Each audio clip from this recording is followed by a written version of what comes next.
America द्वारा भारत पर 50% tariff लगाए जाने पर सपा सांसद डिंपल यादव ने इसे विदेश नीति की नाकामी बताया।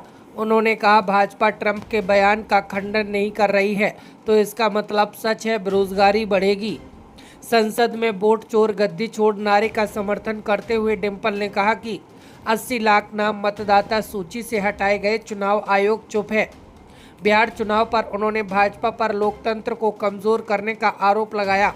वोट अधिकार यात्रा में 30 अगस्त को अखिलेश यादव की भागीदारी की पुष्टि की। ये बहुत ही दुर्भाग्यपूर्ण बात है, क्योंकि जहां बड़ी बड़ी बातें कही जाती थी कि हमारा देश आगे बढ़ा है, कि हमारे संबंध अपने आसपास के देशों से और पूरे विश्व से सुधर रहे हैं, तो जो टैरिफ लगाई अपने आप में दर्शाता है कि कहीं ना कहीं भारत की जो फॉरेन पॉलिसी है वो पूरी तरह से नाकामयाब रही है। संजय निषाद के बगावती पेपर देखने को मिले हैं। उन्होंने कहा कि अगर गठबंधन से फायदा नहीं है तो गठबंधन तोड़ दिया जाए।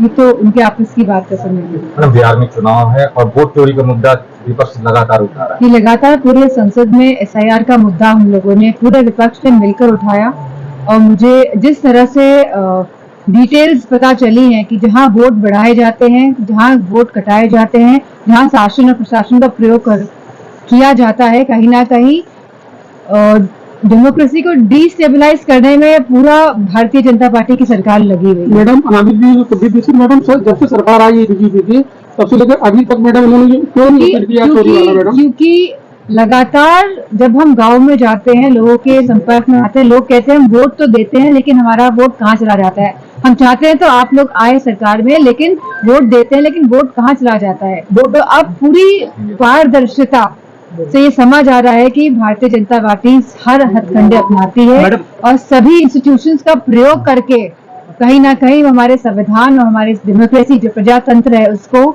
तहस नहस करने में लगी हुई है।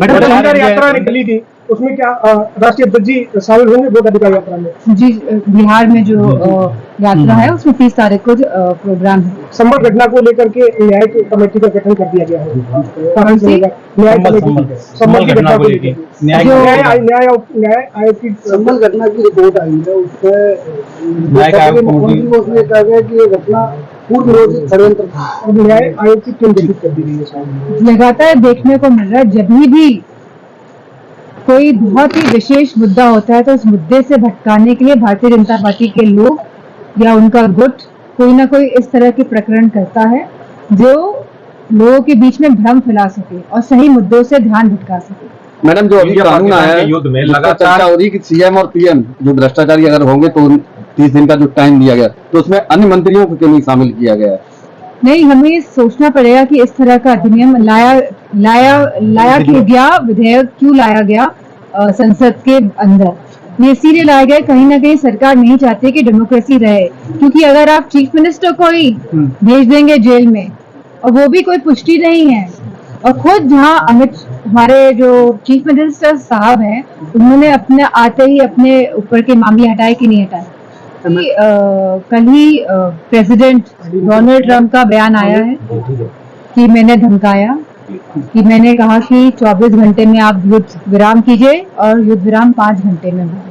या तो भारतीय जनता पार्टी के लोग डोनाल्ड ट्रंप जी जो प्रेसिडेंट ऑफ US है उसका खंडन करें उनकी बात का, और जब खंडन नहीं कर रहे तो मतलब ये बात सच है, वो स्वीकार रहे हैं इस बात को। अपने आप में दर्शाता है दोनों ही देशों के लिए बोला था, इंडिया और पाकिस्तान दोनों के लिए 24 घंटे का है कि अमेरिका ने 50% टैरिफ लगाया तो भारत को भी 100% टैरिफ अमेरिका पे लगाना चाहिए। बहुत ही सोचने वाली बात है, क्योंकि कहीं ना कहीं इसका जो इफेक्ट है वो पूरे देश में नजर आएगा, जहाँ बेरोजगारी बढ़ेगी, जहाँ हैंडीक्राफ्ट्स में है, और अलग 50% बहुत मायने रखता है देश के लिए, और ये दर्शाता है कि भारतीय जनता पार्टी की सरकार पूरी तरह से टेक्सटाइल्स में भी है, ग्लास के वर्क में है, हैंडीक्राफ्ट्स में है, कार्पेट्स में है आपके, और बहुत सारी चीजों में उन्होंने टैरिफ बढ़ाया है। मैडम, अभी पार्लियामेंट खत्म हुआ है और अभी एक चीज पहली बार इतिहास में देखा गया है कि संसद में वोट चोर गद्दी छोड़ प्रधानमंत्री के लिए बोला गया। क्या लगता है, कितना आपको उचित लगता है प्रधानमंत्री के लिए इस तरह की? मैं समझती हूँ, क्योंकि हम चाहते थे और लगातार सभी सांसदों की ये डिमांड थी कि SIR पर चर्चा हो, कि जहाँ लगभग 80 लाख लोगों को सूची से हटाया गया है वोट डालने की, जो सूची लाए हैं, जहाँ पे 80 लाख लोगों को घटाया गया है, तो कहीं ना कहीं सांसदों में भी आक्रोश था कि आखिरकार ये क्यों हो रहा है, और क्यों ये सरकार नहीं चाहती है कि संसद में चर्चा हो। और कहीं ना कहीं जिस तरह कुंदरकी में हमने देखा है कि किस तरह का पूरा शासन प्रशासन का व्यवहार रहा है, इलेक्शन कमीशन को जहां लगातार हम लोग संपर्क करते हैं कि इस तरह की वोट चोरी हो रही है, कि वोट चोरी में सेंध लग रही है, लेकिन इलेक्शन कमीशन आंख मूंद के कोई जवाब नहीं देता है, तो कहीं ना कहीं सांसदों को गुस्सा है, और मैं समझती हूँ सही है। मैडम बिहार में बिहार में एक केवल डीएम को सस्पेंड कर दे आयोग, मैं संतुष्ट हूँ। क्या कारण है ऐसा कि अभी तक कोई कार्रवाई आयोग नहीं कर पा रहा?